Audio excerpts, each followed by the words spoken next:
Yes, I need one of those. Yeah.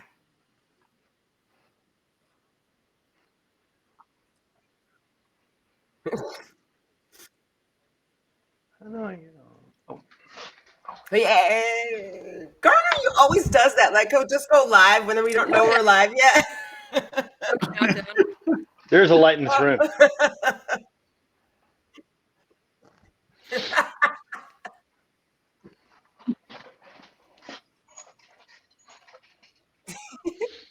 I mean, my understanding is that's how they do that professionally, but I don't know. Yeah. I don't know. Now I understand why their professionals do that. It all makes sense now.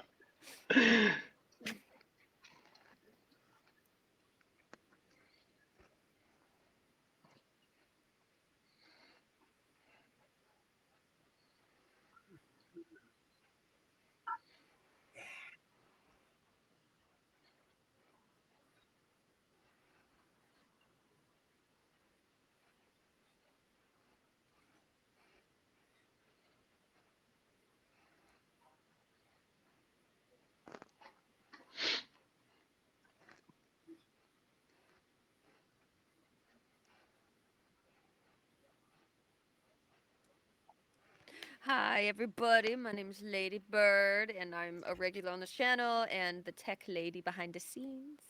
Yeah, I do all the things.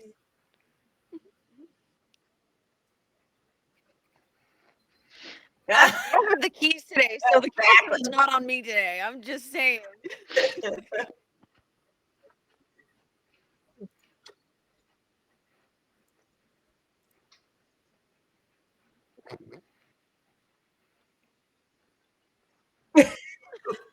And then there's me.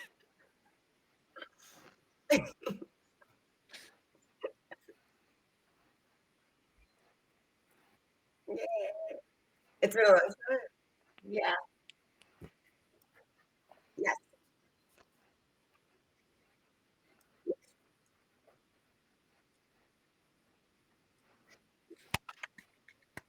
Yeah. My name is Alicia Marie, and I am a costume artist and designer, and I'm also a DM. Woohoo! And yeah, I like creative things, and I definitely love horror and the paranormal.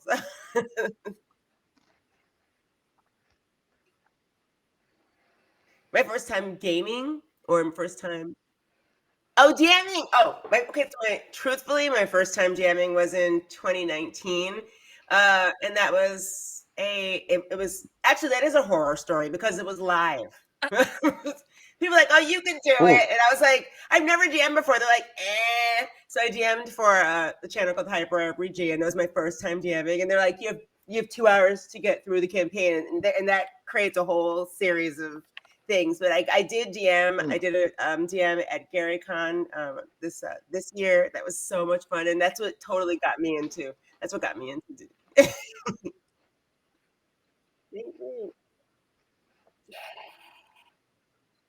Yeah.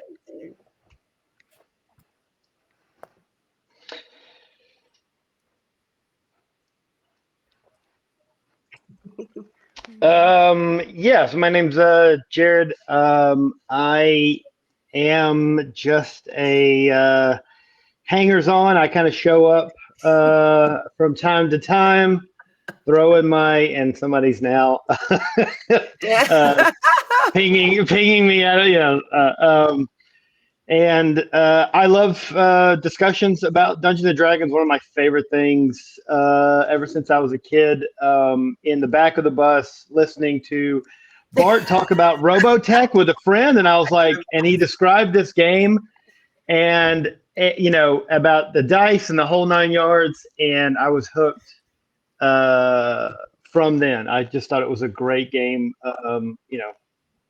Playing imagination.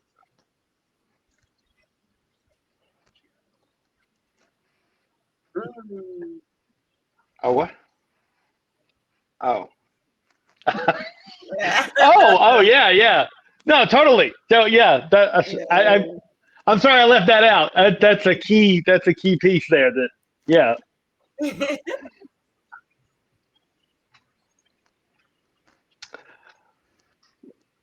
Uh, yeah.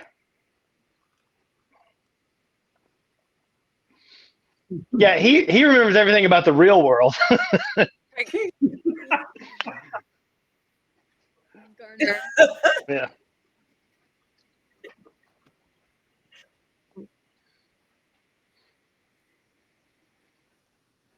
You're right.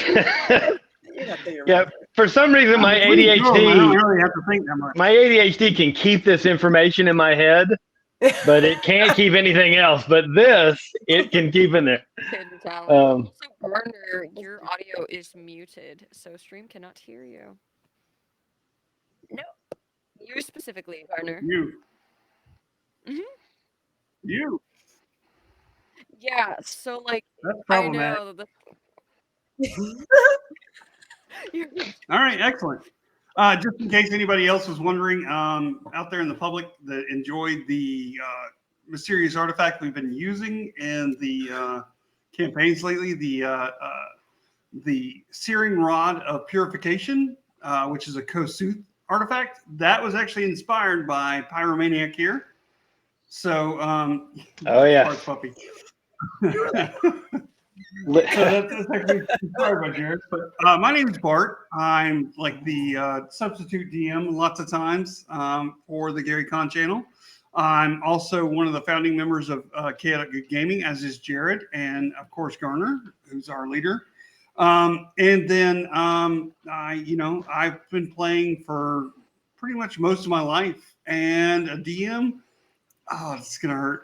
For over 35 years. So yeah, quite some time. But, yeah. So I mean, no. Granted, my first efforts were not necessarily as grand as they could have been, but I definitely enjoy it now. So Yay. how are we doing on your sound there, sir? You just have to add a new audio. Okay.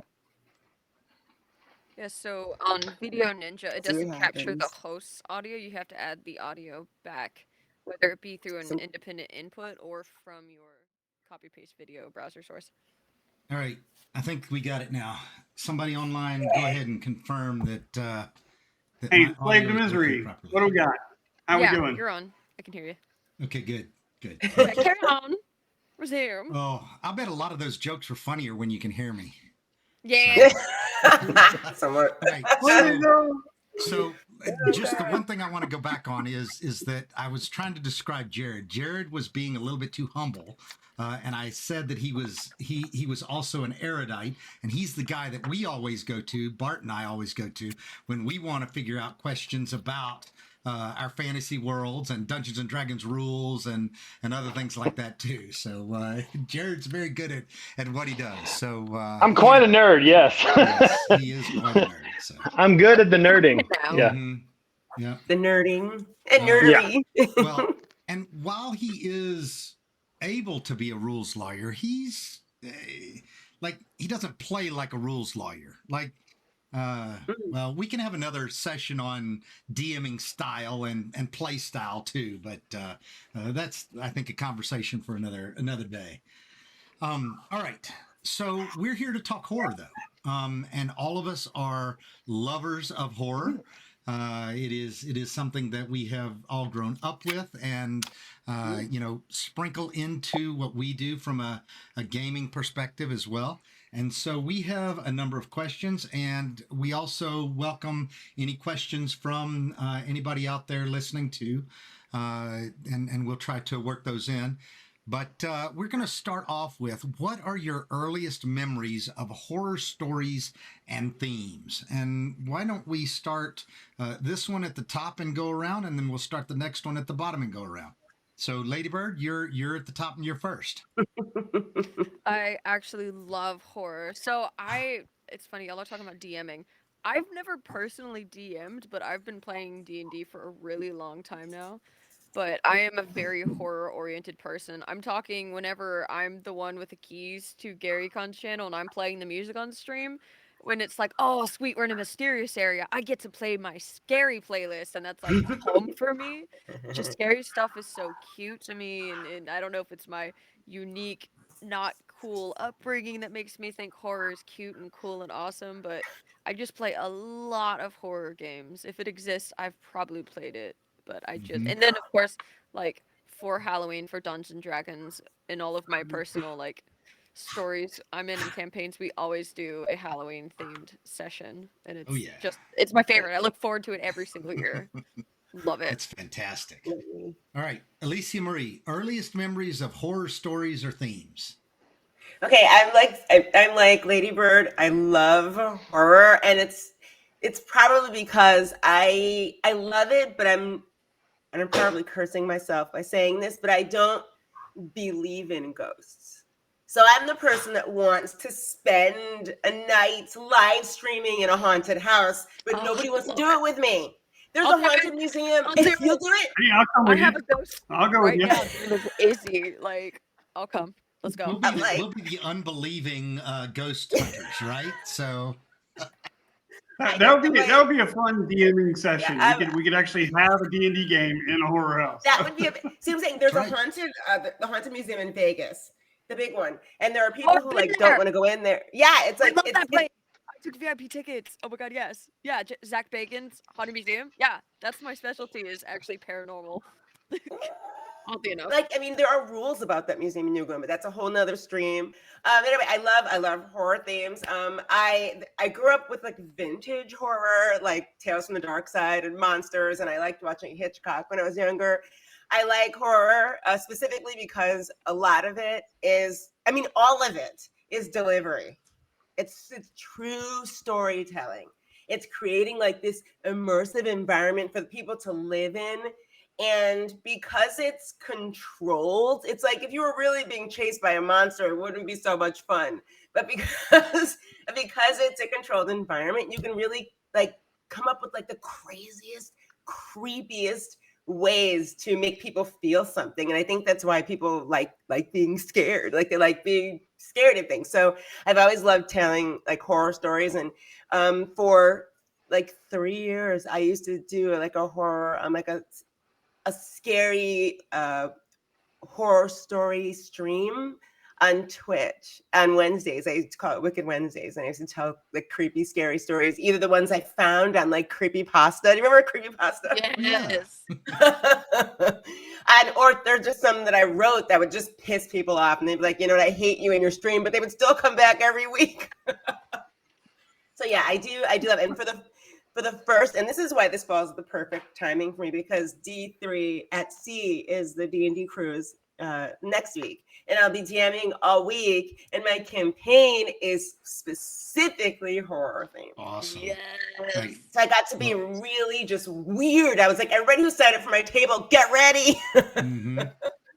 So This this could be is one fun, yeah. big commercial for that too. Like we'll tantalize them, and then they will all get totally jump scared once they get on board with you. So Yeah, I'm all really right, excited. that's awesome. All right, Jared. So what? Tell us So about, yeah. yeah, when it comes to horror, there's kind of like two different versions for me. So the classic slasher flicks always scared me, which a lot of people just kind of laughed at them, right? It's like you're scared of like Jason and stuff like that. I was like, yes, because there's like no negotiation. There's just like, can I outrun this thing? Because I can't do anything else, right? So that always just like really scared me. But then the stuff that was funny, because people would say like The Exorcist, and when it came to ghosts and demons, it would really scare them, like The Conjuring, right? But when I watch those things, I want to go like, dude, turn around and ask it questions. Like seriously, like where are you? Can you describe your environment? Like I know you want to like I know you'll like slam the door or whatever, but like, can we have a long conversation? I have so many questions about who you are, where you're at, right? And so those never scared me, because I was just like, don't run, turn around, like ask it questions. Like seriously, let's get to know this thing. What's its name? What's its motivations? But I think my earliest one had to be, and I don't know, it's not classified as a horror film, but it's Jaws because Oh it's yeah, as a kid it scared me so much that I couldn't get on my floor, right? I had to like stay on my couch because I would pretend that the floor is water and so in order to move I'd have to like jump to the other couch because touching the floor was like, no, Jaws will get me. Yeah, that movie, like if you were in the early 80s and you watched Jaws as a child, it messed you up. I can't go into water, right? That's more than like knee deep. If it gets where I can't see my legs, I'm like, I'm out. I got to get out of here. really? Awesome. Which is why in D&D I hate water, right? I hate water elementals, water creatures, water gods. I'm like, no, they're all evil. That messed Water- you up. Yeah. No, I was like, water's bad. Fire is good. Fire allows me to see stuff, but water is evil, right? And the deeper you go, the worse it gets. Okay. Yeah. I didn't see Jaws. You're gonna scream until like 10 years ago. I just saw it, but it was. You know it what? scared me. It No. did scare me, but I was like, It whoa. didn't Yeah, to me, it's a horror film. Yeah. Me too. It, I it, can't it, do yeah. deep water. I can't even play games with deep water like Subnautica. I will have a panic attack and die. Mm-mm. Exactly. Yes. I do everything. Yes. I'm scared of aquariums too. Weird thing. Like I can't do aquariums. Ugh. Birds? Well, birds are cute. They're up there, and I can see them. But like water, it's the deep. Yeah, birds are fine. I don't like the deepness. Blah. Birds. I have a jump off question for everyone. Yeah. What is scarier? What is scarier? What is the scariest to you? Deep Spiders. space. Deep sea. What? Sorry. I mean, I just thought it was an open. I was like, spiders, definitely, without a doubt. Spiders. It doesn't matter what size they are. They're scary. Look at them. Look at them. Oh, They're not of this world. Come on. A spider is the most horrific thing I can think of. oh, they're really gross. But okay, so funny. deep space, deep sea, or like a deep cave, like spelunking. If you were stuck in one, what would be Ooh. the worst Oh. scary things? Water. I got to go. I'd have to go with deep space. No. Like looking out into the black, I mean, I was very much a fan of like the Reavers and everything, and what my brother used to call spark plug and firefly. So yeah, but I mean, I would definitely say deep space where there's just no tether. Like even in the ocean, your body will settle at some point in time, but there's just no tether. You could drift off into nothingness, and that to me is horrifying. That is a definite horror that I carry. I got to go with the cave. 2 reasons. 1, me in tight spaces. That's a no-no. 2, there's going to be spiders in there. So so now I'm stuck. Now I'm Right. stuck. I can't, I can't get away. And now the spider's just allowed to crawl on me. No, I'm out. No. Water's bad. Don't get me wrong. Water's bad, but no spiders. Right. So it's kind of, and then space. Now there's no caves, no water, and no spiders. Right. So technically in my spectrum, I'm like, I'll take space. But I understand Bart's that is horrific where you're just floating endlessly. No, Forever. I Or mean, until you that's die, the only yeah. reason I wouldn't choose space is because, like, okay, think of, oh, I don't want to be here anymore. Space is the easiest way to delete yourself from existence rather than water. It's really hard to delete yourself on water. But, like, water, I could go there and be screwed right now. Space, I can't be screwed there. Like, how am I going to get to space? So that's why I'm like, space isn't even a question for me. Like, I'm not going to, you can't catch me out there. Not There happening. is that one, yeah. Yeah.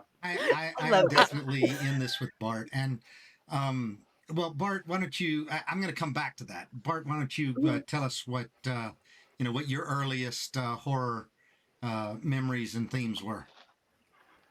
Okay, they were kind of staggered because I grew up with a very religious, fundamental family, and I mean we were allowed to read just about anything. So Dungeons and Dragons and a lot of the artwork there was some of my initial development into like learning about horror and folklore and things like that.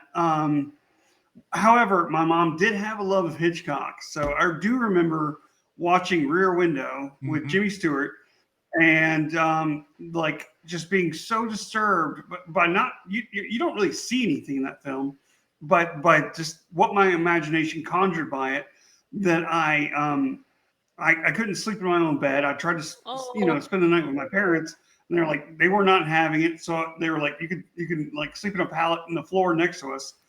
And I looked under the bed, and like mom's shoes were all under there, and I was just imagining body parts. I don't know if anybody's ever watched Rear Window, but that was Awesome. not a good scenario. So I ended up in Mhm. my bed, and I don't think I even slept that entire night. So yeah, I mean, like psychological horror was definitely something that again, we were allowed to read whatever we wanted. So I mean, that was an early thing. So we read a lot of classics and stuff like that. But Dungeons and Dragons and Savage Sword of Conan, a lot of weird tales, kind of stuff like that. H.P. Lovecraft were my initial understanding of horror, Mhm. and it definitely made me a huge fan for the rest of my life Yes. because it was I will, somewhat forbidden, but it was still okay. I will definitely So attest to that. You and Jamie and Jared are all good cheerleaders for us to, go to, H.P. Lovecraft's house, or I think it's Jamie who actually got to, Robert E. Howard's house, yeah. yeah, go to Robert E. Howard's, right? So yeah, no doubt. So I love, love, love horror, and I have hardly ever been scared by horror. It's something that makes me laugh. It's something that I mean, I am so into. And my son recently, not recently, he's been playing, Five Nights at Freddy's for God knows how long at this God. point. But he started with jump scares, right? So jump scare was his thing, and that certainly was something that even Hitchcock took advantage of with what he did. But very much like Bart's family, my mom was a huge Hitchcock fan too, which was ironic because her biggest phobia is birds. And she absolutely hated the Birds movie. So, Oh my God. she wouldn't watch it. She wouldn't watch the remake. But she read everything else that was Hitchcock. She also, she thought that, maybe still thinks that, um, uh, that certain authors, like one that may end with King, but Stephen King, but maybe the devil reincarnate. And of course, what's that going to do to a teenager, right? So immediately I pick it up, and like in Bart's house, if it was literature, we were allowed to read it. Our parents, encouraged us to read anything we could get our hands on. The Stand is the one that I remember the most. And so Ooh. Barton's brother Justin and I both got a copy of The Stand at the same time. And we read through it. And if you haven't read it, it's one of those novels that is probably 1,000 pages long when it's a normal paperback size. And I think maybe it took us a week to read it. Like we were we were as quickly as we possibly could. But those types of horror were definitely things that I grew up on, and were my earliest memories as well too. And I absolutely loved all of it. And it's very similar for me with roller coasters. I get motion sick, and I can't really physically handle roller coasters that well, and I love them. Like I will load up on the Dramamine and the Meclizine and all the other motion sickness drugs so that I can ride any and every roller coaster that I can get my hands on. And it's the same way with horror. So whether and H.P. Lovecraft was actually something I came to much later in life, and mainly at the encouragement of Jared and Jamie and Bart. But that is definitely my jam now too. So otherworldly horror is definitely something that I'm passionate about. But going back to the comment or the question that Alicia Marie asked, so for me, it is definitely outer space. And there have been a couple of movies that that really just kind of do a great job of putting things together that make us as scared as we can possibly be. But Horizon was one of them. That was Event just, Horizon. oh yeah, Oh, Event Horizon. That's it. Event Horizon. Yeah, because that's outer space and Lovecraftian. That's so nice. Yeah. Yep, it was. And then from an entertainment standpoint, though, like Lovecraft stuff in outer space is like it is something I love. Any movie that comes across it, and you know the new Hellboys, not new Hellboys. It's actually the old Hellboys now. But you know, Hellboy was something when I was young, and then Hellboy was something for all of you who are probably watching this stream now too. But when they introduced all of the Lovecraftian creatures to Hellboy, and it was coming, you know, from multiverse and outer space and everything else, that was just awesome. I can't get enough of it. So anyway. The other thing that always bugged me about The Thing is that they were always like, they're always in a room and they know one of you is an alien creature, right? And their whole thing was, we got to figure out who it is. And I'm like, whoa, wait a minute. I'm like, all right, look, I don't really care which one of you it is, okay? But can we have like a conversation? Did you fly the ship? Did you make the ship? What's you know, like, tell me about yourself. I'm like, why would you ever want to leave this room? I want to know. Like, I'm like, really? There's a thing in this room? I'm like, I have so many questions, right? Because it can think, right? It can talk. Because you read the Necronomicon out loud. Oh yeah, absolutely. I'm like, oh, I'm not supposed to read this? Well, then I have to, because I've got to know, guys. I've got to know. So yeah, that always, every scene was like that. It was bugging me because I was like, talk to it. Well, like, you could, talking about how that works for gaming though too, and I'll go ahead and stick this one in there. So a lot of games work really well, even role-playing games work really well when you've got a plant like that, right? So you can actually you know, put somebody in the group and everybody knows that there's a possibility that somebody is the alien, the replicant, the thing, the you know, what So and those are always good, you know, good plot points to throw into your D&D games. All right, so let's jump to our next question. So, for each of us, we do different things around horror. Some of us tell stories. Some of us, you know, enjoy playing it more, and some of us are, you know, regular DMs and run horror-related games too. So, Bart, starting with you. How has your like and your use of horror matured over the years? And you clearly said it's at least 35 years. So just remind everyone. Thank you. Hey, not as many as yours though. Not as many as mine. Still come and shine. But no, my love of horror has expounded, and I tend to categorize things. So, you know, very much like Jared was saying earlier, you know, now I think of it as like, you know, like religious horror, whether it's Christian religion or any other religion, you know, and the bias there is a lot of times very fun to play with when you're trying to write a narrative. And obviously the Lovecraftian opens up an entire world of, you know, extraplanetary horror, or just the uncaring beasts of the world, you know, that you know, choose to feast on you or whatever. So, I mean, I try to pick and choose, and I actually try to use that in just about every game that I play. But, you know, I still can't help being like a super fan of like the original, you know, Dracula, Frankenstein, you know. So anytime I can, you know, find myself in a chance where I can like showcase some of that, I definitely lean heavily into it. And I try to be as descriptive as possible. So, yeah. So we've mentioned Lovecraftian horror a number of times now too, and I think probably most people listening to the stream have heard of H.P. Lovecraft, but you may not, you know, really be familiar with Lovecraftian horror. One of the major tenets of the Lovecraftian horror is that those creatures, those beasts, there's a better word, I'm sure. Those horrors, right? That works. Those horrors are so different from us that their normal is what is just terrifying to us. And they don't necessarily understand us, and we certainly don't understand them.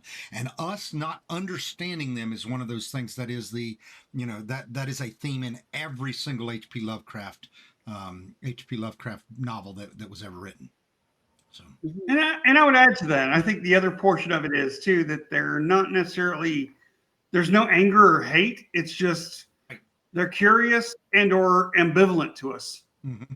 So we're just like either playthings or something they didn't notice.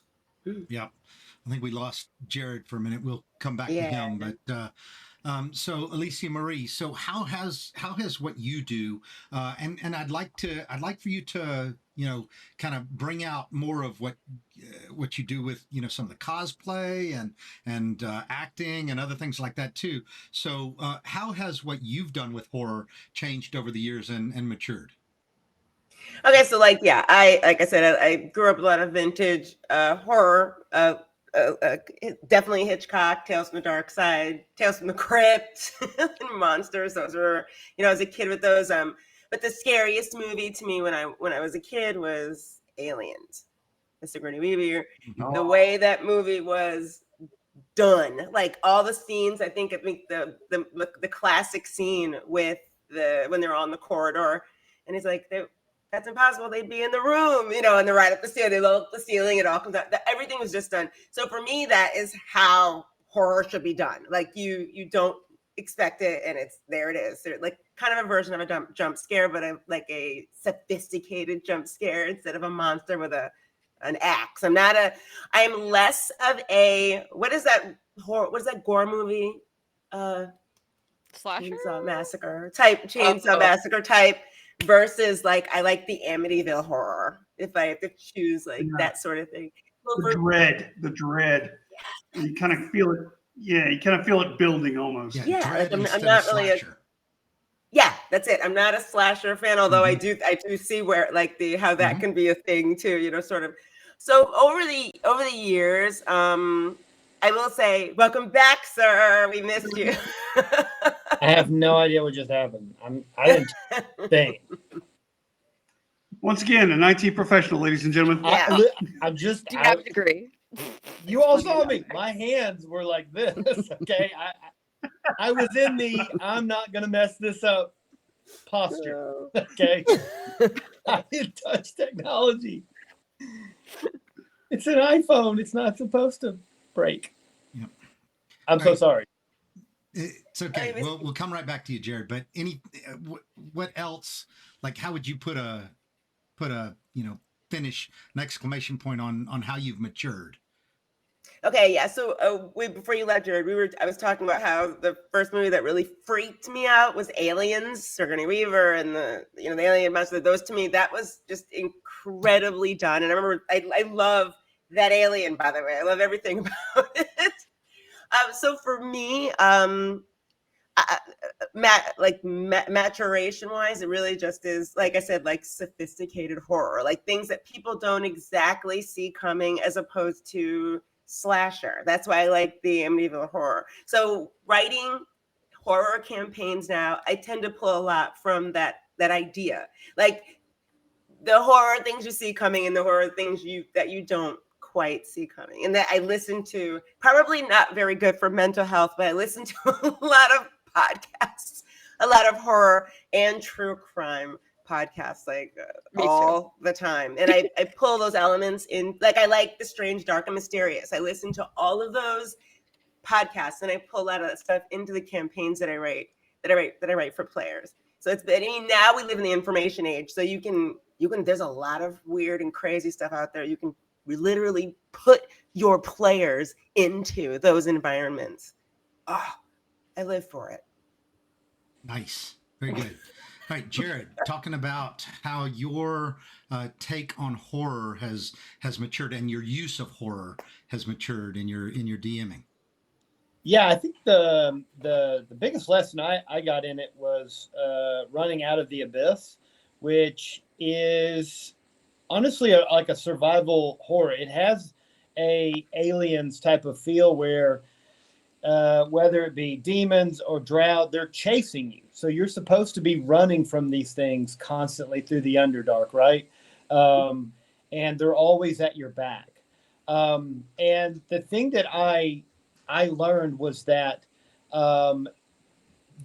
building character vulnerabilities and weaknesses, like just anxieties, the normal stuff that we have, I think that's a big portion of what pulls people into a story, right? When they can see, I mean, I think anybody with if you're in a horror film and you have a disability, right? The whole audience is rooting for you. Yeah. So if you have just a flaw or a weakness, I think flaws and weaknesses are what makes really good characters, because they're very relatable. And now you're rooting for them, right? It kind of pulls you into the story. So for me, the biggest thing is encouraging and kind of talking with players first and foremost to go, if you make like a legendary Thor, Viking warrior, right? And it's a horror film, this and who has no flaws, right? The barbarian I know. with super strength, and I'm not scared of anything. I'm like, okay, but is that going to bring out kind of, are you going to fall into the story that way? And if you make a 90-pound weakling, right, that has no way of defeating this monster, well, now the stakes are really high, and you as a player are now scared, because it's like, well, I can't, like, now I have to run, and I'm like, and now we're doing horror, baby, because we're running from it. Love it. Love it. Yeah. That's awesome. All right. So Ladybird, how about you? How has what you've done matured? Yeah, so I've matured a lot. It's funny. So when I was a kid, I used to get night terrors like constantly, and I've been Oh. plagued with night terrors my whole life. I've like, Oh, if you could think of no. a way to die, I've died in that in my dream, and I felt it. And I used to be scared of everything growing up, and then I went through a lot of like personal like abuse, and I've died before. So now I'm not really scared of anything. So I'm drawn to horror because I've been through so much horrible stuff in my life that it makes me feel something, I find it intriguing and fascinating and interesting, and psychological horror is my favorite, and I like games. It's my favorite media because it's an interactable one where I can go look at the monster and be like, oh, this is cool, and then I die, and then I'm like, I gotta look at this angle now.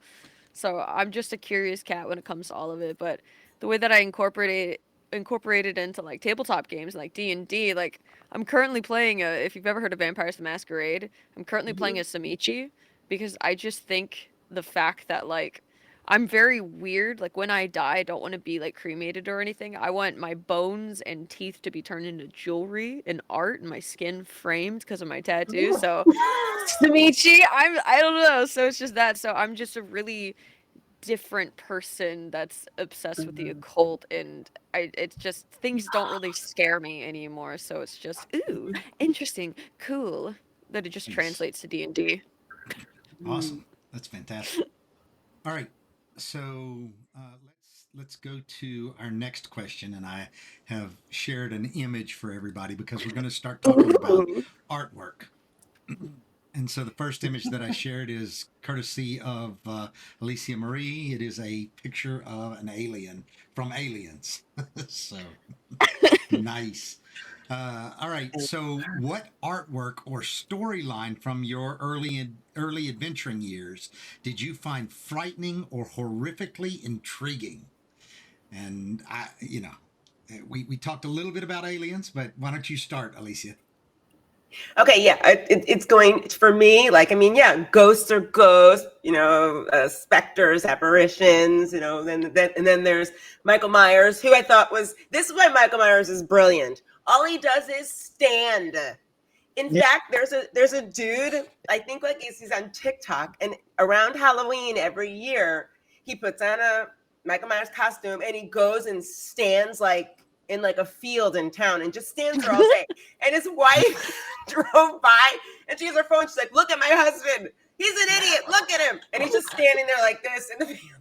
And People everybody's driving figuring- by. That's right. Mhm. Yeah, people drive like, this guy's brilliant. But when I saw Aliens, and I was like, what is Mhm. that? So then I looked into like H.R. Geiger. Mm-hmm. Well, and so what about throwing in Predator as well? A Predator, they're Predators scary because the whole idea of Predator is scary, but they have H.R. Geiger because of the biomechanical, Mhm. mixing human with like mechanics and the stuff that he drew, like his airbrushing and art is ridiculously scary. It is. So for me, yeah, H.R. Geiger is the most like, it's like demonically bizarre. I think, yeah, that's for me, that's the scariest artwork. Yep, absolutely. All right, Mhm. I'm gonna go back to the image of us so that I can put up other images if I can get them fast enough. But Jared, how about you? I think it's funny because a lot of the monsters and stuff are kind of in that same way where they're like too cool, so I want to talk to a dragon rather than fight, Yeah. right? Yeah. So here's the thing: the mundane things like a bear, like a brown bear, scary, right? Because like one, there's no talking to be had, right? The bear wants to eat me. So because it's relatable and very familiar, right? I find that, and we have those in, like, again, Jaws, Cujo, right? But like when it becomes just a normal animal, which shouldn't be really scary in D&D, right? Because you have all these other things, right? But I'm like, no, a brown bear is terrifying because I can understand, so the bear is running at you, and when they say like a dragon's running at you, you're like, yeah. But when they say a bear is running at you, right? I have that kind of like, okay, well, in the real world, I'm running, like I'm not fighting a bear. But with a dragon that's as big as a barn, it's like, yeah, of course I'm fighting that thing. So yeah, it was always, but absolutely the thing that scared me the most were spiders. These enormous spiders, right? They're the size of horses, and I'm like, no way, no, that is Because and now I'm like, well, we're done. If there's a spider as the horse, everything is toast. Like nobody survives. But to your alien point, right? I'm like, if you just give those guys a couple of more legs, it's just a big spider. Okay, let's call it what it is. Yep. That's a spider, and they wait right until you like come by, and they're perfect hunters. I mean, come on, how scary is it? That I'm like, I don't know where exactly it is, but I know it's hidden well, and then it's patient. So it has this. The most horrific thing about a spider is its patience. I mean, if you ever just on the other side of glass, obviously, but see one, on like its web, and it's just there all day long, Waiting. I heard that. It's I just heard that Jared and Bart were going to collect all of their Joro spiders and bring them over to your house. Ew. yeah, see. You get to watch those because they're like, on the other side of my the back deck door, right? And they've just made it in front of that door that now you can't open for the season because it's just there. But you get to watch them grow. But yeah, it's just there all day long, just waiting. Creepy. Oh, yeah. How is that thing from this planet? It doesn't like look at. It's a well-developed phobia, ladies and gentlemen. Well-developed. Yeah, That's right. All right. as long as All right, yeah. Ladybird, how about you? What artwork is inspirational for you from a horror standpoint? Okay, so I'm on Jared's side. It's not the big scary monsters that scare me, the things that people create. I'm talking hands scare the shit out of me. When I watched so when I was a kid, because I'm almost 30. Okay, there's a reason to my madness. So my sibling and I, Labyrinth and Dark Crystal were the movies you watch, and I'm drawn to it because I think that stuff's cute. My sibling liked the Labyrinth. I like Dark Crystal. The reason I don't like the Labyrinth is the hands hallway is my deepest fear because I'm afraid of being touched because of like bad things that have happened to me in my life. And to me, hands are more dangerous than anything else in the world. Like So this it dude. scares me. No, I do love that guy from Pan's Labyrinth because that's enough weird that it's like that's not gonna be real. Yeah. But hand hallway, endless just hand hallway from Labyrinth. No, I'm good. Oh. Wait, good. what's that movie? I There's a can- scene where somebody's being like passed down or like It's the labyrinth. down a well, but That's it's a it. bunch. You're talking about the Yeah, same it's thing. the That's labyrinth. Is it from, Labyrinth? yeah. Okay, Pan's see, Labyrinth is this one, but the Labyrinth with David Bowie in it is the one with the Oh hand yeah, yeah, hallway. yeah. Okay. I am thinking of the same thing. I was like, Mm-hmm. yeah. No, I understand what you're saying because it's like endless and it's dark and they're everywhere and you can't control it and it's, nope. I have to show this to Lady Bird then. So I have minis that I have not yet painted, but these are called, Oh, it's these so are little cute. monsters called Finglers. Finglers, that's so cute. See, that's small enough to be adorable, but it's so horrifying. Finglers, Finglers. they're so cute. Their hands, but yeah, they run at you, they grab you. Oh, see, if it's like the thing from Adam's Family, just one little one, it's fine. But as soon as there's a lot of them, like that. clearly they taunt you. It's like spiders. One is like, okay, I can control that's over there, but if there's a horde of them, it's the amount. It's Oh the yeah, amount. swarm of spiders. And I'm doing my best to share pictures of each of these when you guys are talking about them now too. So I've got a picture of the heroin being passed down through all of these hands too. So it's creepy. Yeah. So wait, what about do you not? So do tarantulas fall under the spider category for you, Jared? Or Oh, absolutely, No question. absolutely. I think it's There's an no- overall There's no arachnid. cute spider. There's no like, oh, okay, well that one What? I'll accept. No. What about the fuzzy ones? Is it more fuzz, more scary? That's a tarantula. It's fuzzy and it's still part of the. Oh no, It it's bad. they throw I will hairs have to- when they're scared, though. Tarantulas. I have seen them speak in tongues before when a roach touched them. Oh. So I don't think it's just arachnid. No, see, like, if it's a snake or something like that, it's like, oh, look at that, that's cool, right? But Yeah. yes, if it's a bug, That's so me and funny. bugs don't like. No, you have to stay away from me. I Don't- used to be like that before I got sick, but now I'm just like, okay, go away. Ugh. Yeah, He Hakachuk really likes to pointed out. throw Starship Troopers. Hakachuk pointed out that that lobsters are the equivalent of sea spiders too. So Wait, I thought they were scorpions. I thought spiders were crabs. way more than scorpions. Yeah, I was gonna say It's fine. scorpions are close enough that that's creepy. Now crabs, on It's the too other hand, crawly. I'm okay with crabs. They're arachnids. Yeah. That comes out wrong, but Can we go ahead and clip that? Can we clip that? no, we absolutely can. Consider that clipped. There's a marker made. I'm okay with crabs. they don't creep me out. Lord. Like lobsters, crustaceans, not a big deal there. I don't know, but scorpions definitely are way too close to spiders. Scorpions are too close. I love how we're doing a horror podcast and talking about lobsters. Hey, you brought out the little fingy guys. Watch, you're Mm. gonna come over there and you're gonna show up with like a handful of spiders and lobsters. And I'm allergic to Awesome. lobsters. Terrified of so- anything with a cloaca. The claw. You're afraid of the claw. The claw. The claw. All right, Barton. Yeah, you are pretty passionate about artwork, Barton. So Yes. Sorry. So the question was terrifying artwork and early on in Dungeons and Dragons. I would have to say, let me see what.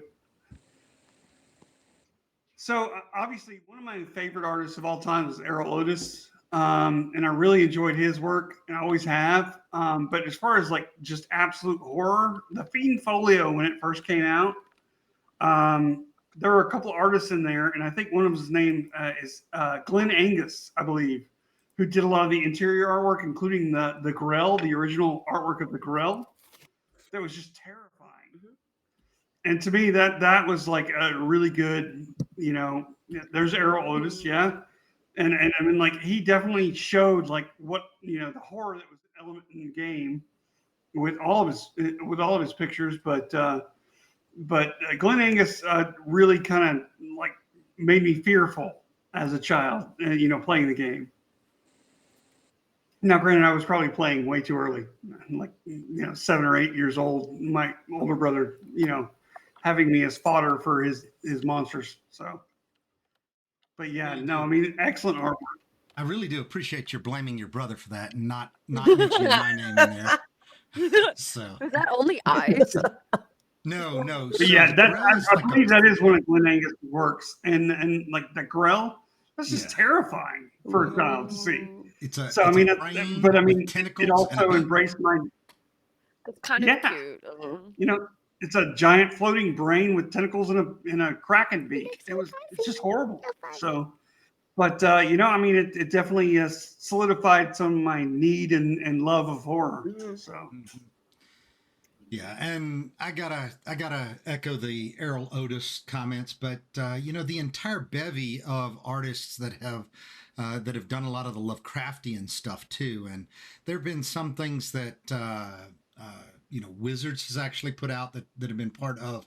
They actually just did a new version of Magic the Gathering that had a number of new horror themed cards that went along with it, and those were great. But like they've got things that crawl out of the grave, or you've got these massive Lovecraftian things that are coming out of the sky at you, and other things like that too. So it's definitely like our love of role playing is putting us just in the right spot to see an incredible amount of and diversity of artwork too. So I would throw out there that is also one of the reasons why we we really think that original artwork by a lot of the original artists is really important too. And so every time you see piece of artwork from Gary Con, it's going to be something that's done by one of our artists that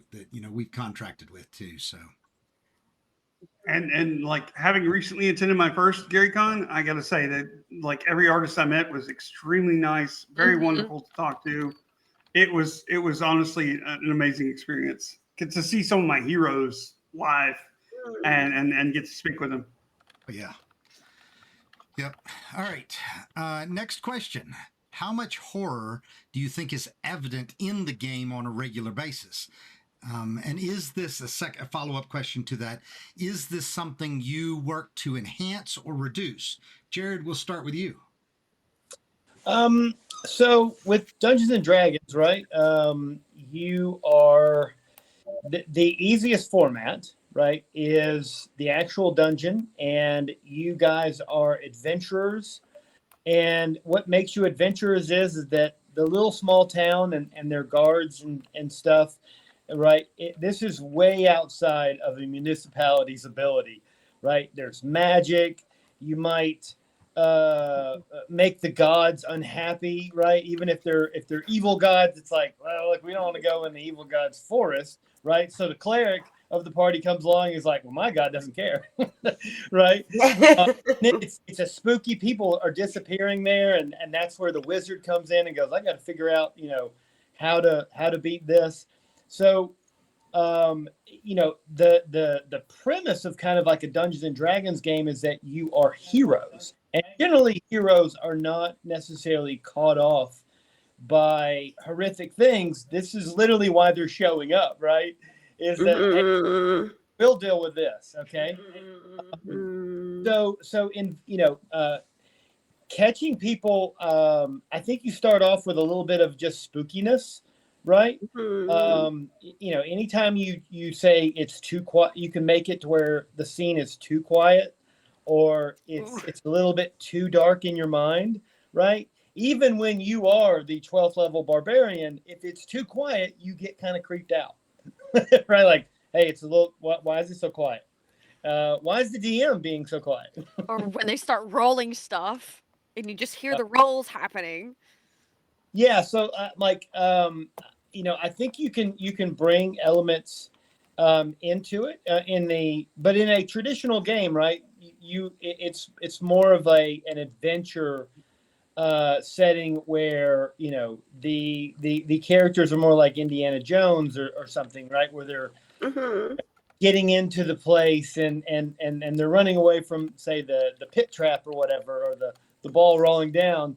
But they generally have to deal with the things that are horrific, rather than just going, nope, we don't. No, you're gonna have to call somebody else because we don't deal with that. Yeah.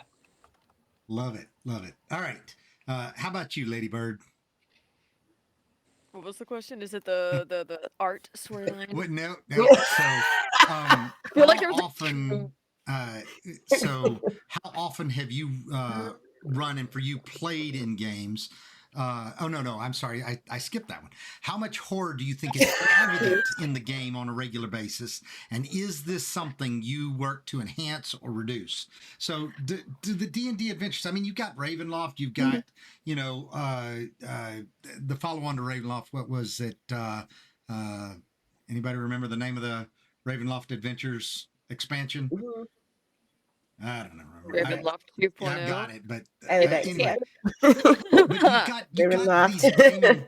you've got these games that have horror in them, and you're coming mostly from a player's perspective and one who loves your horror games during Halloween and October and whatnot. But do you try to play that up, or do you try to play that down? What's the level you think is appropriate? I always want more horror themes and dark, but that's just because I'm kind of like an emo goth type person, so to me, like, sad and blue is my home. It's why my hair is blue. So I'm always here for it. But I mean, if you think about it, every monster has a horror influence. Otherwise, you don't want to hit it with a baseball bat, you know? That's Yeah. just the way that D&D works. Right. I mean, Yeah. Yeah. Yeah. that's just how it works. But no, I always am trying to make things scarier because to me, I'm like, ooh, cute, dark. I love it. I'm just Awesome. strange. All right.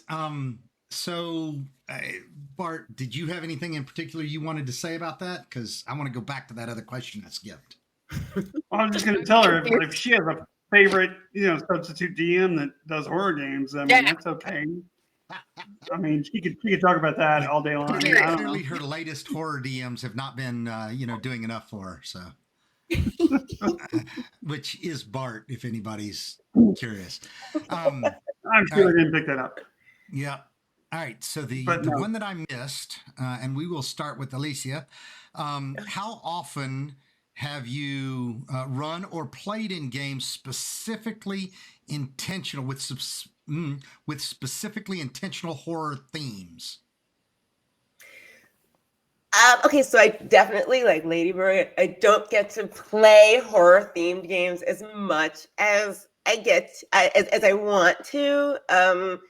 Horror is like comedy. There's a lot of nuance in it, so it's all storytelling. So it's a hard thing to do correctly. To really scare me is kind of difficult.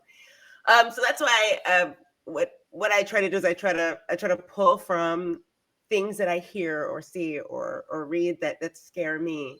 Because like Jared was saying, it's difficult to run a fantasy game that is truly horror themed unless it's like you said, a built-in horror game, like a vampire or Cthulhu, or there's the Alien RPG as well.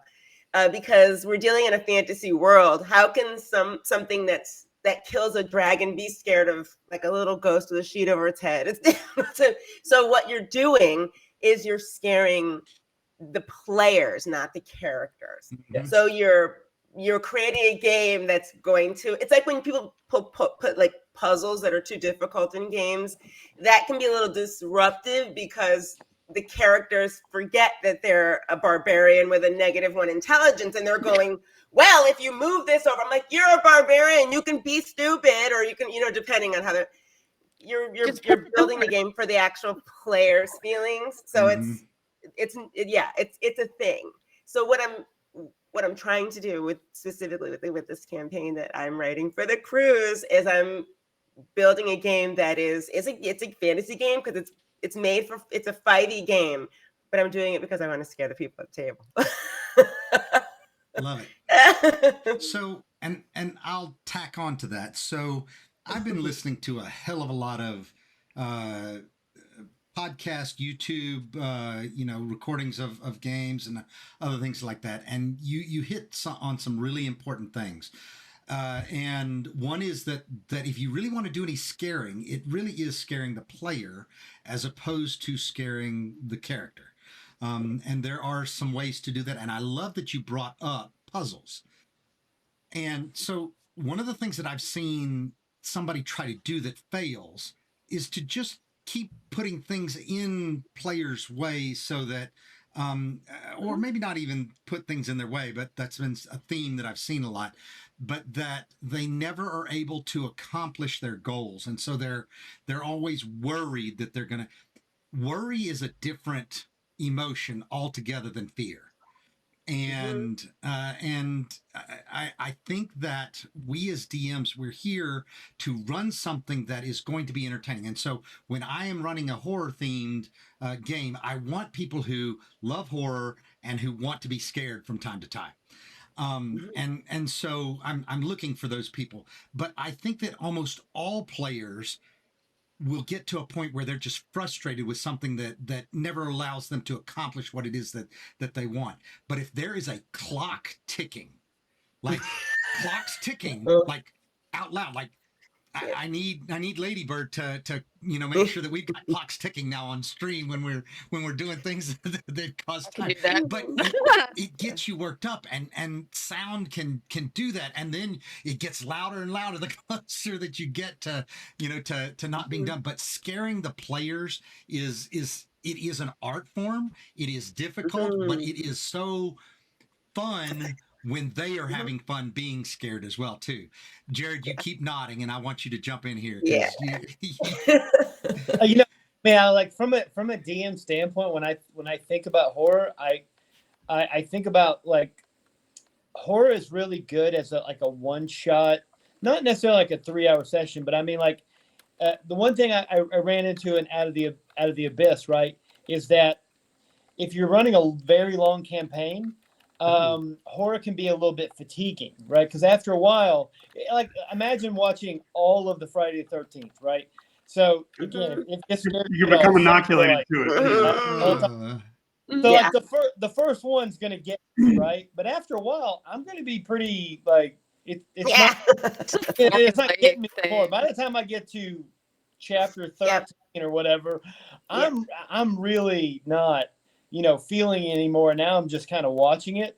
So I think like horror is one of those things, like pacing is a huge deal where you need to kind of like have a calm and then just ramp it up so that essentially you're not trying to like just horror all the time. You kind of like need to like almost pull it over here a little bit in maybe drama or fantasy, and then just kind of come into it real quick and get them and then jump out of it. And I was thinking like Ravenloft back in the day was where you could go and spend all of your time on these themes, right? And in the beginning, it was just more of like a, Ravenloft kind of, for me, began as kind of like a place for Dracula, right? And they have Strahd, of course. But there's these other little zones in Ravenloft that really play on one, and I failed to bring up their name, but there's this one that's very interesting where basically it takes the motif of World War I combat, and you are fighting this endless trench warfare kind of thing. Yeah, of undead, right? So you're the little pocket of living, right? And the undead are just wave after wave after wave.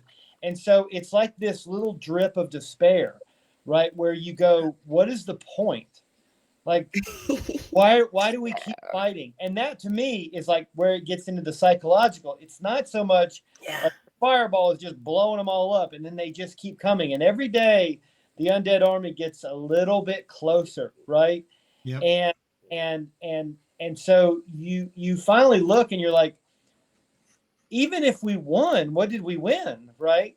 And I love the fact that where you over time just do that little drip. But again, it is something that you'd have to take in small doses, because after a while your players will get really fatigued with this small drip, right? So you kind of have to take them out and have a conversation, and then especially if you could have them have fun, right? Have that Right. thing where you have like a campfire and people are laughing and suddenly you feel human again, and then in the morning it starts all over again, right?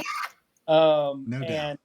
And you just Throwing humor in is definitely a good way to break up like humor, or like you said, like they go through a really, really scary part, and the next part they're sitting at a dinner table and they're eating food, or Yeah. they find a cabin to like chill, and there's, I don't know, crazy dolls running around that talk to them, but they're nice. You know what I mean? Yeah, that's so cute. Like a little baby thought for a day.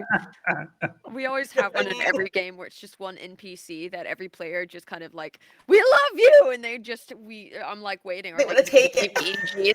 Or like, Right then. can this protect them at all costs? Like, Yeah, and right then something grabs them by the foot and yanks them out the door, and everybody's now chasing them to save them. yeah, you were having this nice moment and then Mhm. suddenly Yeah. away, mhm. and the horror is you want to go back to that nice moment, but now you can't, right? Mhm. Everything's You're changed. pulled into this Trauma. other narrative, and now you're running around, and that person that at the table that you might have like had a connection as a player, right? You really like their story. Maybe they're talking about their dog, right? And now they're snatched out the door, and you're running after them, and so now you feel like, and now this thing is starting to like pull them Yep. apart. You're like, I'm gonna, and it's I'm- because of that last interaction where there's no horror, there's no nothing. It's just Yep. you're cabin for a small amount of time. Yeah. I'm That getting- definitely brings up another point that we could probably even have an entire cast about, which is like making your players love an NPC, Mm-hmm. you know, Oh, yeah. and making them really care. Valentine's Day. Yeah. Yeah. I think your players fall in love with it.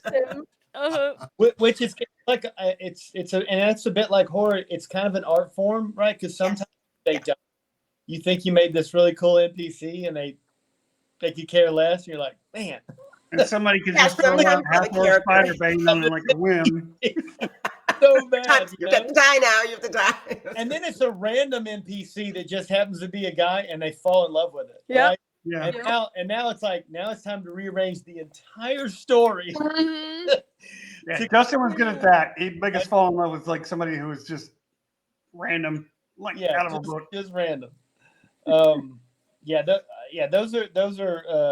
Those are huge if you can get that kind of like a catalyst, right, to just bring them into a story. And in horror, that's really good as well. If you're rescuing some kind of NPC or you lose them, right? I always think it's great, especially in horror, if you can get to the end, because you always got to face it in the end, right? You're the lone survivor. Either you're the last few people left, whatever it is, but there is going to be a moment where you have to face them. And if you can kind of get them to the point where they're galvanized to take on this thing that has been winning, right? For the most part, right? It's had its way. And now, even though it's bigger, it's meaner, you have to kind of face it head on. I mean, that's the best part about horror, is that it kind of becomes an adventure, and or a heroic adventure in the end. Yep. All right. Next question is about your favorite monsters, your go-to monsters for horror. So let's just go straight down the list here. Ladybird, what are your favorite D&D or other role-playing game monsters? I got a picture of a gibbering mouther thrown So up on screen right now. cute. So I love it. I love that. Unfortunately, okay, so here's a weird thing about me. I've played D&D a lot, but I don't read, and all my friends just create worlds out of nothing, and it's crazy. I mean, yeah, they pull monsters from books and stuff, but one thing that really got me was we had gnolls, like gnolls. word Yep. is spelled so weird, and it just like kept ripping apart my Yeah. entire team. And I kept saving him, which is really cool. And this monster on screen is adorable. But here's something unrelated but related. I love Pyramid Head. So anything that's just big and covered in blood and guts and is just horrifying and can kill you, but bullets don't do anything to him. That kind of monster really gets me, but more along the lines of, ooh, I'm gonna follow them and just simp all day long. I'm definitely the one rolling charisma for, okay, what do I have to roll to romance the dragon? I'm that person. And we have Like been this witnesses to that. Yes, absolutely. Do you have any Um, friends? That's right. All right, Alicia. What's your Okay, like go-to Lady Bird, monster? like I tend to I mean I like creating monsters and I like Mhm. creating monstrosities like so much. I mean obviously the first monster that scared me in D&D when I first started playing, I mean, was a beholder because I didn't know what it was. Like it was one of my first time seeing one in a game, and all the other players like, whoa, and I was like, but what is it? Can we go talk to it? They were like, no. Can we go talk to it? So I remember thinking like, I don't understand. They were like, because I didn't know what I was. Anyway, I was doing, but I do. So that for me, so I tend to have this little weird affinity for beholders. So I have like beholder plushies over up. I have beholder minis. And I even played a beholder in a one shot. I played a beholder who was like she owned like a matchmaking business, I think, or something like that. She did. She did a monster matchmaking. Like she's a love doctor, and she had anyway. But I like creating like one monster I created for a horror game that I think is really fun is like they're in like this dark area that looks like a forest. There's like no tree, there's like no leaves in the trees, and it's dark out, and I have them like, I don't know, roll perception or something, and they're like, oh wow, it's raining. There's rain coming from the sky, but then one of the PCs notices that not everyone's getting rained on. And they're like, what's going on? And I'm like, look up. Oh, And in the trees, you whisper, you say, like, look up. And they're like, what? And the crazies look up, and some of the trees are literally covered in eyeballs, and the eyes are crying, and those trees are so That's awesome. like, That's awesome. yeah, they're eyes, Love and they it. have to kill them. So I like creating like Jared said, creating like a feeling, and then a monster that you wouldn't think to. So anyway, and one of the monsters that I really hated that I saw in a game I played that a DM ran in the Citadel module, sort of. It was that monster that it was like all arms and hands, and it just rolled around like this, and it was like, that's actually one for you, Ladybird. But it like rolls around. Thank It's you. just this. What's it no called hands. again? It's like all tangled arms and hands Icky. or something. That's what it is. Icky. Yeah, that was a gross monster. It was gross. Yeah, I don't know. Yeah, I forgot the question, but yeah. Your go-to monsters. All right, Yeah, yeah. Jared. How about you, Jared? What are your go-to horror monsters? Yeah, when I think about monsters, so Ladybird brought up Knowles, so I think Knowles is a good example here. There's like two types of monsters for me. There's the actual monster, which is the Gnoll, right? This ravenous, it wants to eat you. It has an uncontrollable hunger, right? And it's nasty, it has teeth. And then the other monster is, what is a person that would go to the lair of the abyss where Yunugu is, right? Who would worship Yunugu? And I thought of this person, just a person, right? Just a normal person, and they're called and they're called gate openers. And basically they are those who in your village, your little town, at night, they go out and they open the back gate and let the Knowles in. Right, because they hate the town, they hate the civilization. I don't know, for whatever reason it didn't work out for them, and now their revenge, their hatred, their demonic hatred for this town is, I'm gonna let the back gate open so that the Knowles come in when you're sleeping and eat the town, destroy the town, right? And so I always think there's two monsters. There is the person who like who picks chaotic evil, right? Who, because the person now like you're gonna fight the gnolls and you don't like the gnolls, and yes, gnolls are bad, but this gate opener person is like the person that you're gonna hate, right? Like, why did you do this, right? Why would you let them in? Because otherwise they're cowards. And they but if they see an opening like that, right, where they know they can sneak in the back way and they can catch people sleeping, this is exactly when gnolls will attack, right? Is when you're at your weakest, is when they're gonna come at you, right? When there's no chance you can win, is when they're gonna do it. And so these gate openers are. So I always think I need a person, right? Who's the bad guy that allows this in? Those are my kind of like, it's like, give me a monster and then give me a person that we can all relate to and identify with, and they'll have their reasons of why they hate that town, right? So Imagining an angry teenager. you're a chaos agent. but your go-to creature then would not be a spider. Am I understanding that? Yeah, it was like, you know what? Could have gone. Everybody pulled up. Yeah. But here's the only thing. While that does make sense, right? I'm creeped out by spiders. It's not necessarily that my players are going to be creeped out by spiders, right? Well, I put up an image. I put up an image that Bart found me that there are at least 16 legs on this spider. This is all sorts of creepy. Very cute We'll make sure we send this picture to you. So No, don't. We'll have it framed. We'll have it framed. Why It's really scary. Let me send it to you. are getting into centipedes? See, it's the centipedes I can't do. That's where I draw the line. It's Is this a long. centipede? They Spider? poop a lot. It's really gross. Oh, cool. I mean, It's a centa spider. yeah. it Centa spider. is. All right, Bart, how about you? So I tend to go with like the classics. I like to try to work with like skeletons and zombies and ghouls.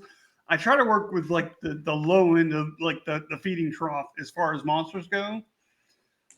Just because I try to make, what's somehow become banal horrific again. And I very much like Jared was saying too, there has to be some sort of human element in it, where a human is touching something, messing with something, or like toying with something they shouldn't be. And then therefore it kind of like explodes into this, problem that these people have to face. So I do like to use the lower tier monsters, but I do like to tweak them just a bit. So I'll add some hit points and add some arms and legs, that kind of thing, to try to make it a little bit more horrific. Definitely like to work on the backstory as well, and add like all sorts of interesting Easter eggs that the characters can find, whether it's like little cartouches that they find like on a wall, or some hieroglyphics that they can translate later, that kind of thing. That's what I like to like. I try to add as much of the monster in the surroundings as I add into the monster itself. So I think the only thing that I'll add to this conversation is really that because I've been doing a heck of a lot of Call of Cthulhu type monsters. Even in D&D, there have been a lot of, whether it's Benicio del Toro type things or, just otherworldly horrors that. Hellboy 2, that was a great film. Oh, yeah. Yeah. Yeah, absolutely. anything he does. Anything. Yeah. I said Benicio del Toro and I meant Guillermo del Toro, by the way. Yeah. Yeah. I was like, Benicio del Toro is great too. Different. Yeah. I like Different Del Toro. And has Benicio del Toro ever played in a Guillermo del Toro movie? Because that'd be I don't awesome think too. I wonder. He'll flip you. Are they related? No. That's a common name. well, I think. no idea, but both of them are great in their own right. But I'm definitely talking Guillermo del Toro. But these types of otherworldly, I think, they put people on their back feet already. It's not something that's as traditional in Dungeons and Dragons. I mean, we know what a demon's going to do. We know what, a succubus is going to do. We know what Yeah. even a gibbering mouther, right? We know what they're going to do right now. Most of us have, but it certainly is, I think, creative and gives you more room to work right now if you're dealing with some otherworldly type creatures as well, some ancient ones, and other things like that. Not trying to say anything other than part of the story, which was really interesting, but there is a good module called a good campaign called the Opera that's all about warlocks, and they're big bad evil, whatever, because it's not a guy, is ancient, a crazy, otherworldly ancient, but those types of things, like those are getting me more interested in running some horrific things too. So I'm definitely enjoying a lot of that. All right. I think we are getting pretty close. We're at 5:20, and I think we want to wrap up. So we've got two more questions, and you can answer them however you want. The first one is, what mundane monster have you used to add horror to your campaign? And we're going to start with Jared, because Jared, we know that you've done this. So, Jared, you get to start.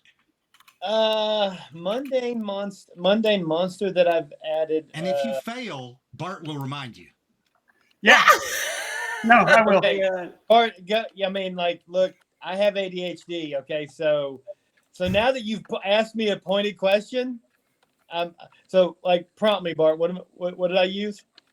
It swims in water, and there's lots of them. Oh, okay.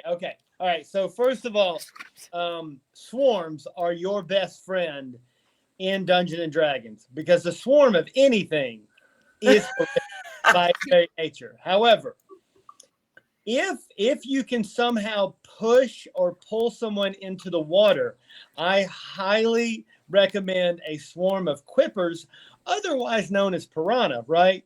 But these are great because not only is the character in water, so as soon as you plunge someone into water, the player already feels out of sorts, right? Because now I'm in water. I'm not a water creature. I don't breathe in water. I don't like being here.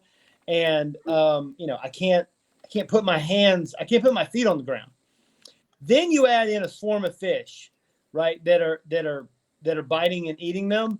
And, you will give them nightmares, because these are two things that they go, well, okay, I can't get out of it. And to me, it feels a lot like the bear, right?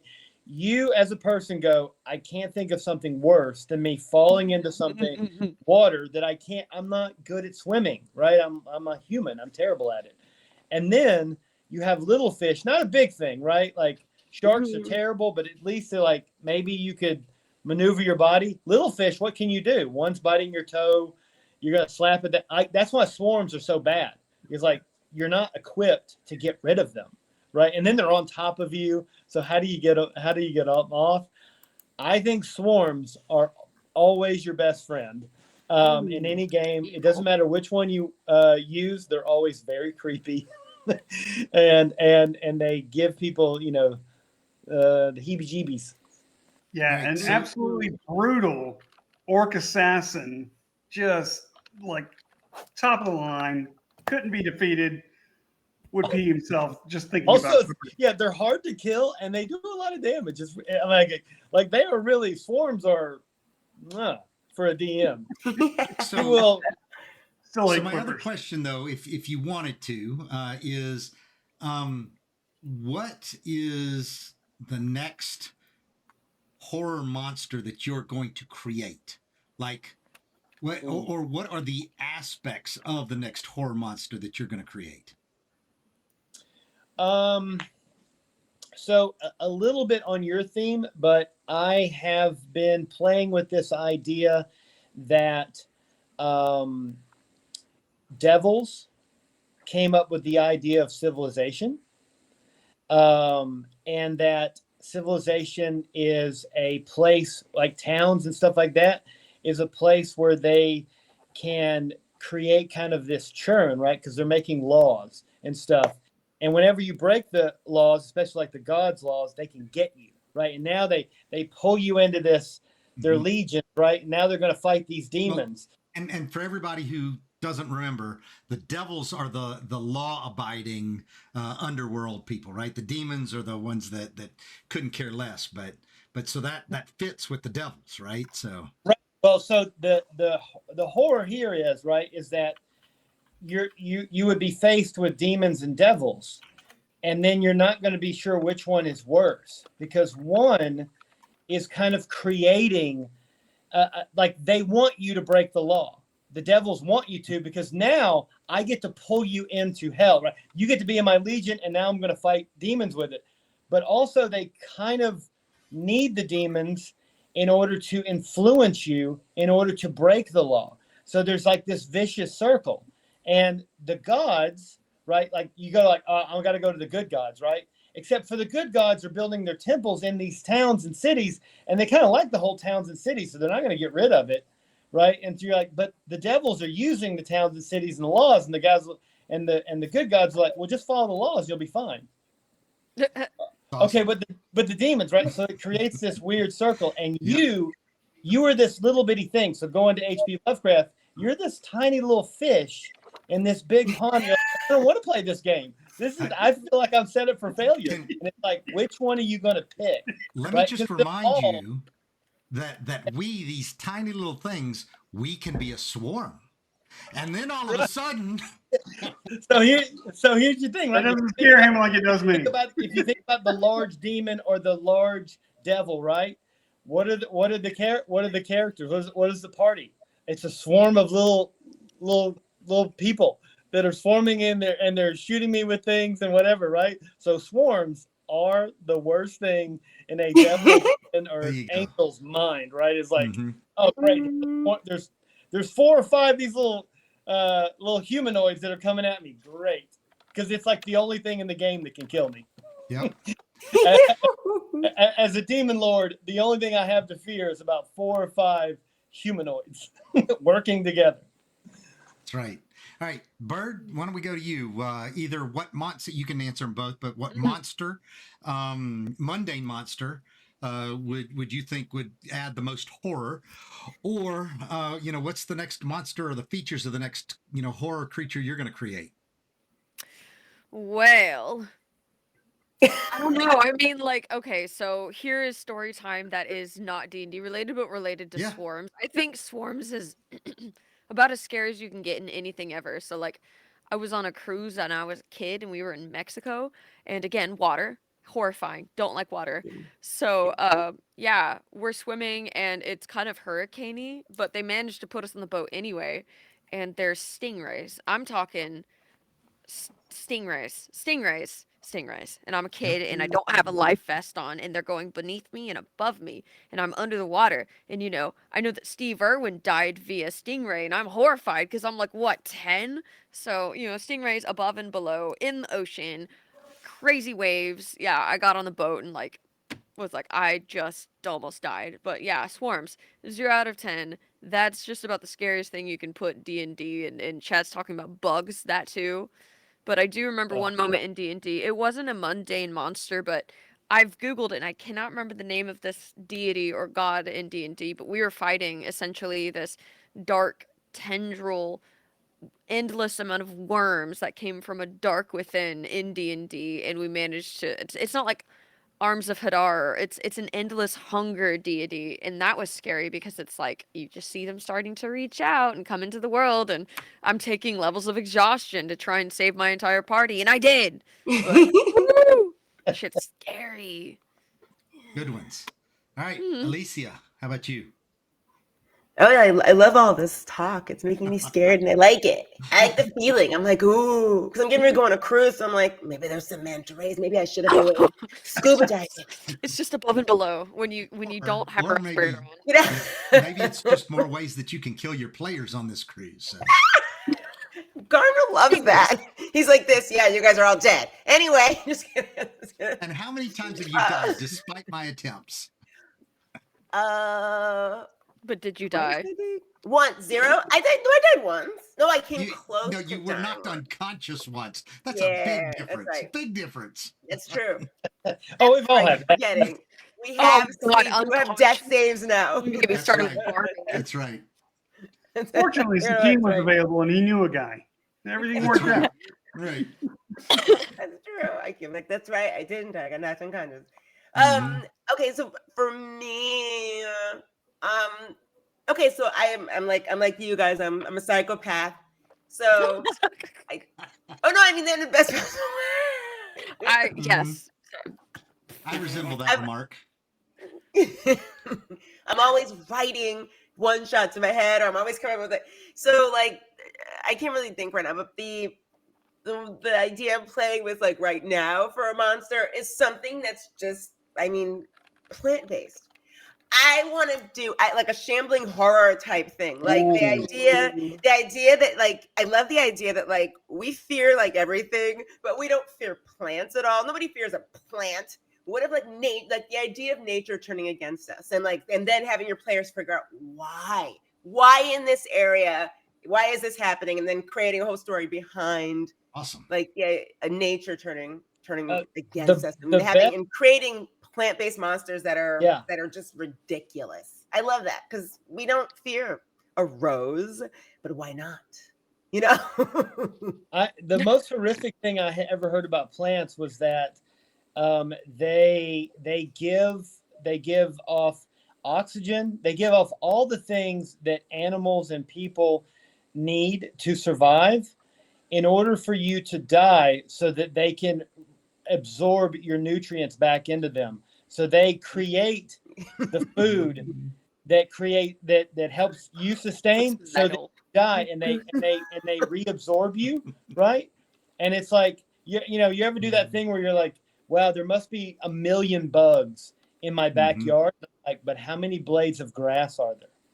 Right? Blades. Like the You plant your is for brain. everything, right? Yes. Like, You two are starting to create something that is truly terrifying. That's right. Somebody crank up a lawnmower. We are all like just little this. playthings, and I say little playthings. We're not even little playthings. We're just the food, like, and they are just nurturing us in order that they can get our nutrients. they're We're the cattle. yeah, they're feeding you in order to reabsorb you. That's right. Oh. From Love your it. Like you have your players. Yeah, they start off as like that, or they're camping and they do something messed up, and that's why it's like they're like there's a lot of ideas behind there that I want to play with as far as horror. your fertilizer. They're making. Yeah. They're literally making fertilizer. That's Mhm. what the plant is doing. Yes. See, it's I really horrific. want Right? to It's look like, at that. wait, what? Yeah. Wait a minute. Uh, No. I'm in control of plants. I own the plants. And they're like, sure, yeah, you own the plants, buddy. Sure. Yep. Phantom New Jersey's pointing out that to experience this, all we have to do is go to Australia, where everything's bigger and Oh, everything's yeah, going to that's kill right. you. Nope. Big nope. Take a notebook. You know what's really funny? Speaking of Australia, so I have one of my best friends lives in Australia. I've been a few times, like for photo shoot stuff, whatever. And I think it's funny that like Australians do not go in their backyards. Like this. I wouldn't. Why would you go in your backyard? No. I don't know. It's your backyard. They're like, no, you don't go in your backyard here. It's a thing there, and I guess it's because there's too many things in your backyard that could kill you. Yeah. And Yeah. Touch of Evil just pointed out that the other name for Australia is Spiderland, or the Domain of Loth. Yeah.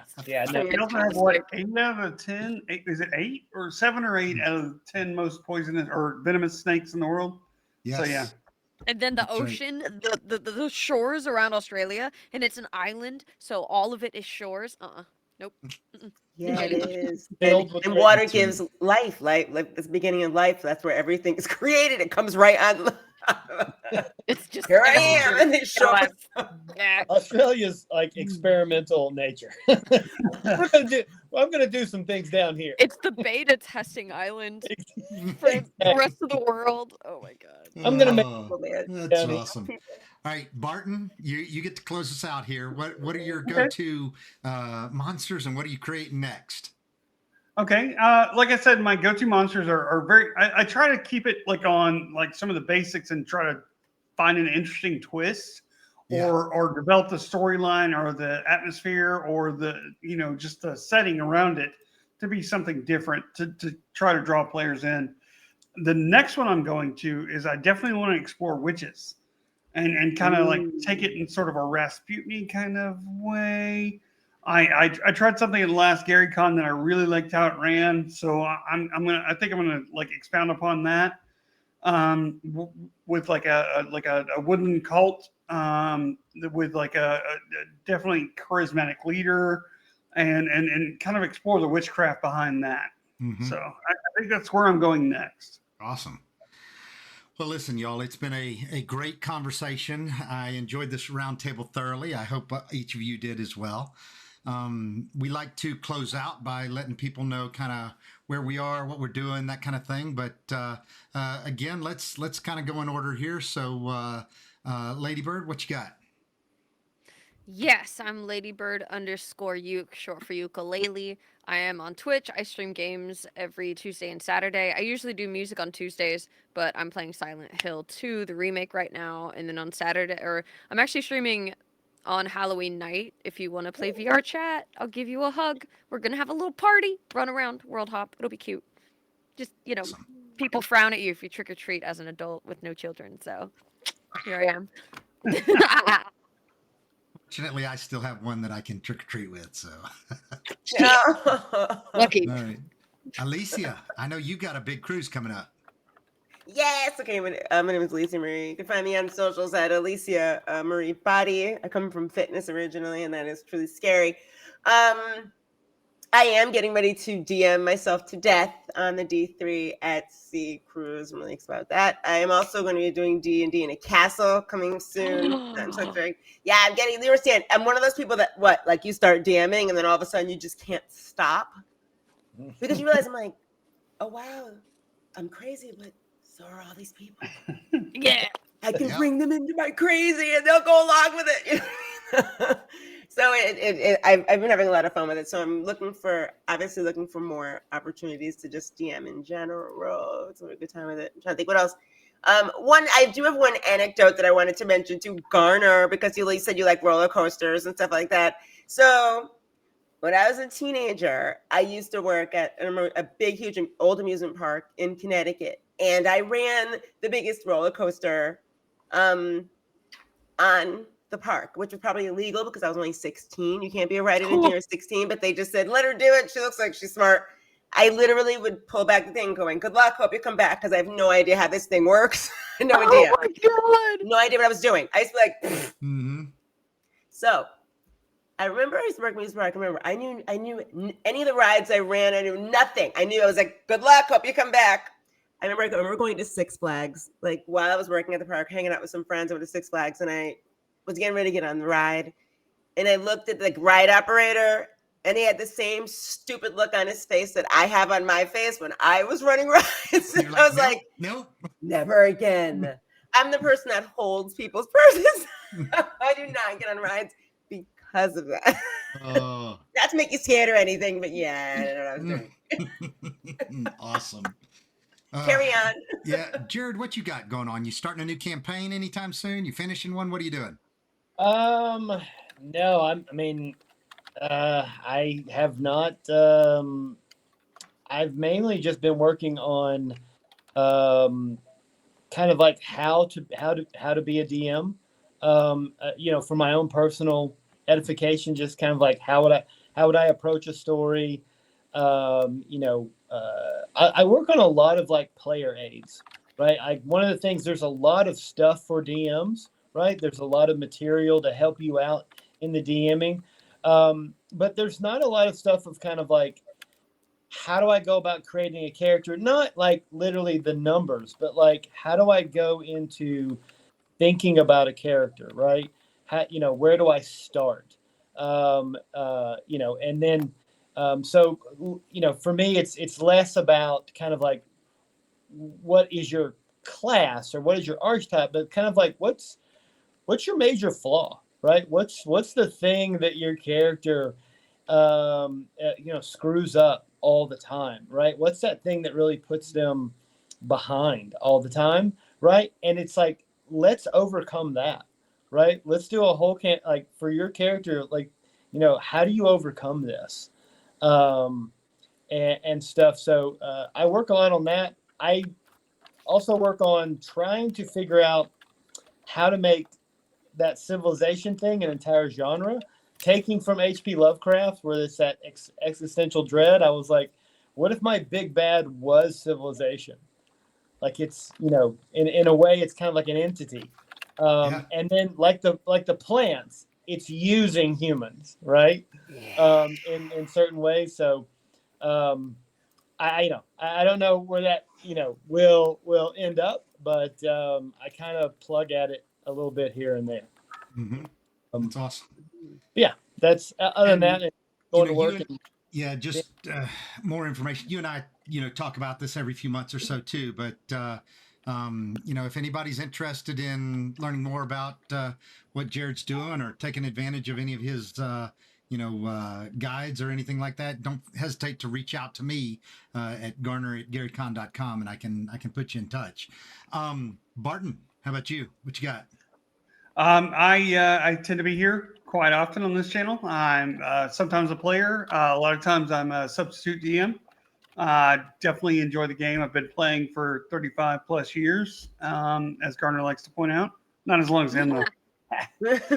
So, but I do love the game. I do love playing with these guys. It's a lot of fun, and you can find me on socials as Alien Antihero, and or on Chaotic Gaming. Yep, awesome. And I think that you're probably progressing beyond the point of just being a substitute DM too. So one of the things that we do have coming up is as we start the new, and I mentioned this at the beginning, but as we start the new episodes for the third installment of the Shintufi Chronicles, which will feature both Alicia and Bart, we will be running those every other weekend, every other Sunday, and then Bart will be the regular DM on the opposing Sundays as well. So, so we've got that coming up. I have the pleasure, and some people may have already announced this, but I have the pleasure also of announcing here that Chaosium is our featured sponsor for the 2025 GaryCon, and it is their 50th anniversary now, so they are able to follow up Dungeons and Dragons this year and have a 50th birthday. And obviously we will be running some Call of Cthulhu here as much as we possibly can in the future, and I will also be running Call of Cthulhu at pretty much every convention that I can go to. I'm definitely into it and looking forward to doing more of that too. So I like that system. Yeah. The system is great, isn't it? Right? It is. And so I ran a couple of games for Bart, and some other people too. But he was like, "That's what I'm using to go do Western zombie killing." So like, whatever it is, it works like really well. So there are a lot of instances where it is ideal. So if you're interested in Western zombie killing, just say Bart's there's ready. an outlet. Yep, he's ready. All right. Well, listen, everybody say bye, and let me find somebody to raid. And thank you, everybody, for tuning in. We really appreciate all of y'all. All right. Who have we got? We have got... where is that? There we go. Yes. We got Robert Hartley. We got Strong. We're going to go raid Tim in Stronghold D&D. Haven't raided him in a long time, and he always raids us, too. So let us give him... that. All right. Let's see if I can do this right. I know that Jay struggles. They make it so much easier now. They're Just always updating their UI, and it's really nice. All right. Hey, it worked. Wait, I we're did it being right the rated. first Okay, we time. got rated. Okay, good. Did Yeah. you? Amazing. I thought we were being rated. I was like, ooh, that's funny. Yeah, we are doing the rating, and Let's 46. That's go. awesome out of 50. All Yay, right, the everybody. rating. Thank you. See you next week. Bye, y'all. Amazing. We have And, rated Yeah, golden, fantabulous. really appreciate all of y'all. Thank you very much. That's fun. Yeah. Thanks for having me.